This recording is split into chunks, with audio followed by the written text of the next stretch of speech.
Good day to all of you.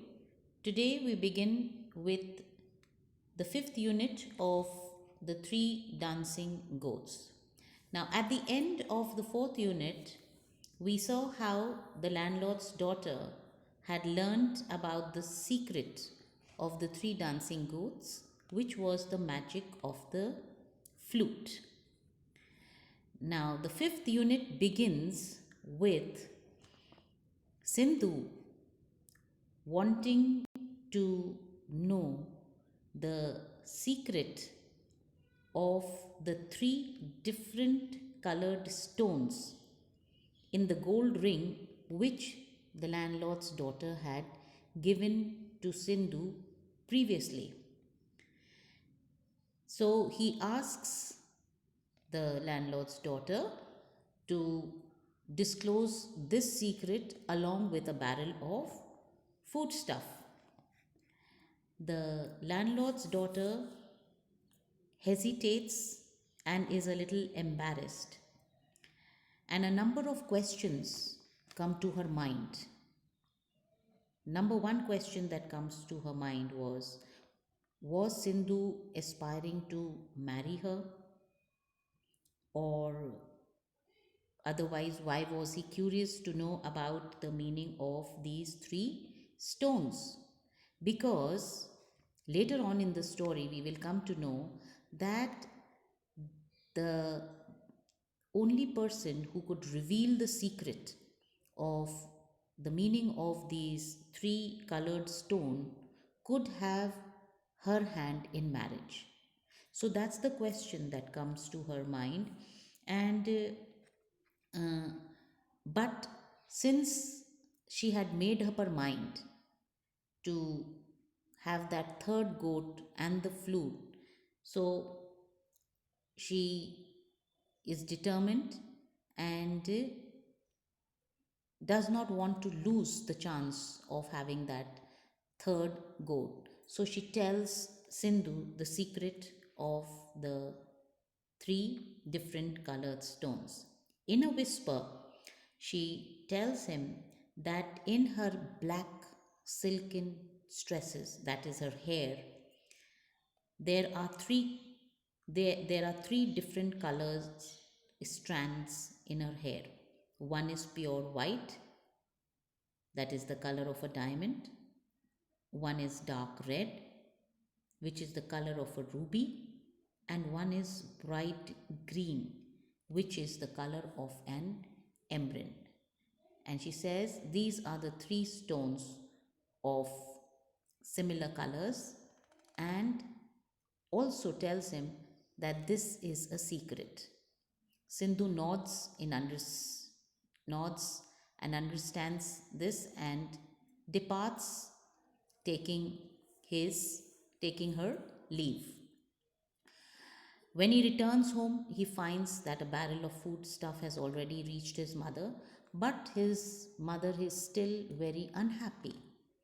And she tells him the cause of her unhappiness or distress because she's thinking of the future.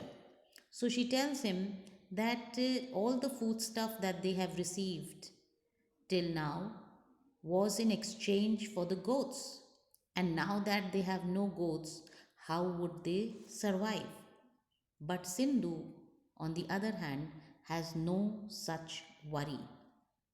Why does he not have any such worry? Because he believed the words of the old lady who had said that these three dancing goats would bring him luck and fortune.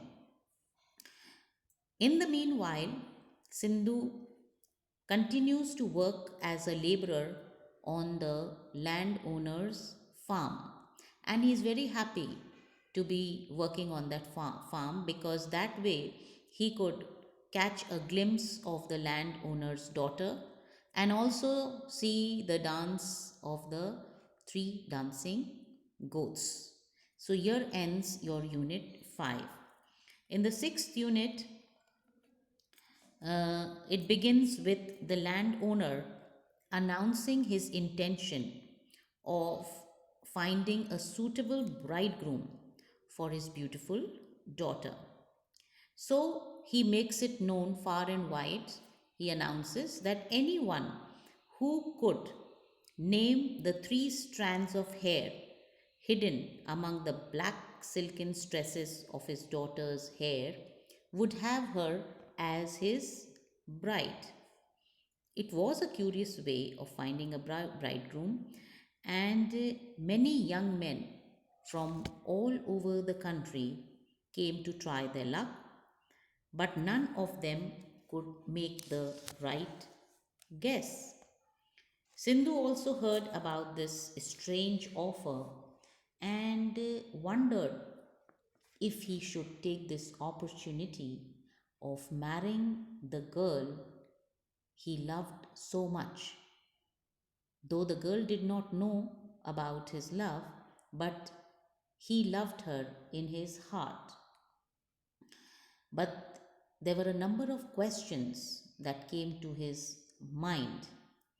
Number one thought that was there in his mind was, would the landowner allow his daughter to be married to a peasant, a poor person like him? Another question that came to his mind was, uh, would the girl herself like being the wife of a poor farm laborer? So these thoughts tormented him, distressed him, and angered him. So one day, while at the farm, when he was watching the dancing of these three goats, he makes up his mind. And why does he make up his mind? Because the words of the old woman come to his mind that these three dancing goats would bring him luck and fortune. So there is in him a awakening of a hope of success. So he encourages himself. He is becomes a little positive about this, and while he is thinking, there comes along the way a handsome, well dressed young man on the village high road. And while he is passing Sindhu, he asks him the way to the manor house, that is the house of the landlord. Sindhu tells him that it's a pretty long way and offers to show him the way. The young man agrees, and while they are walking, Sindhu whispers and mutters to himself that if he was not a poor peasant, he would have certainly won the hand of the landowner's daughter. The young man hears this under the breath comment and is shocked and tells Sindhu not to be mad or crazy. How could he think such a crazy thought? But Sindhu says that he is not mad because he happens to know the secret of those three strange strands of hair. But says that even though he knows the secret, but it is of no use to him. So the young man becomes very interested and he tells Sindhu that if he reveals the secret of those three strands of hair, he would reward Sindhu very handsomely. But Sindhu says that he would reveal this secret only if he is brought into the presence of the girl. But the big question was, how could he enter the house of the landlord? So the young man comes up with a suggestion and says that he would find a rich livery. Livery is a kind of a uniform for Sindhu, and along with him, Sindhu could enter the house of the landlord. So they returned to the village, The young man orders a beautiful uniform with a silk turban, and Sindhu looks very attractive in that gay, handsome attire. While they are on the village high road, they find conveyance, and within a short time they arrive at the manor house. The hall was very crowded with a number of suitors, all trying to guess the riddle. The landlord's daughter was seated by her father on a raised platform. She was dressed simply, looked very beautiful, graceful, and charming. Nobody in the hall recognized Sindhu because he looked very handsome and attractive, but he stood calmly by his master, that is the young man, who was constantly pressurizing him to whisper the secret to him. Then, all of a sudden, Sindhu declared in a solemn, serious voice. He reveals the secret and he says, "The noble lady has one hair pure white, the color of a diamond, one dark red, the color of a ruby, and one bright green, the color of an emerald. These three strands of hair are hidden among her black silken tresses." The landowner is surprised and says, "That's correct, and that is a splendid guess." Sindhu then takes off his disguise and appears before the landowner. The young man who had engaged Sindhu as his servant looks up in dismay and he says, "Impossible, how could Sindhu do this?" The other suitors that were there in the room were also astonished, but the landowner, although he was very distressed at the prospect of having a poor peasant as his son in law, asked Sindhu how did he come to know about the secret. Sindhu catches a glimpse of the girl and feels happy. Then he relates the story from the very beginning, and the landowner finds the ring that he had given to his daughter. So he turns to his daughter and says, since she had given him the ring and told him the secret, now she had to be his bride. The suitors were all disappointed and began to jeer and make fun of Sindhu. And someone cried aloud and said that this was an error of destiny, perhaps a curse of God.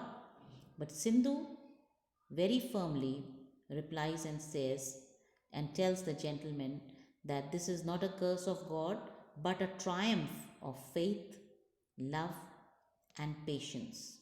So the pair were married and they lived happily ever after. So Baba Trinco concludes this story and rises to his feet and says goodbye to the group of children. The children are very happy to listen to this story and they tell Baba Trinco that they would eagerly await to hear his next story. And Baba Trinco says that he would tell them a comic one the next time and leaves. So here ends the story of the three dancing goats.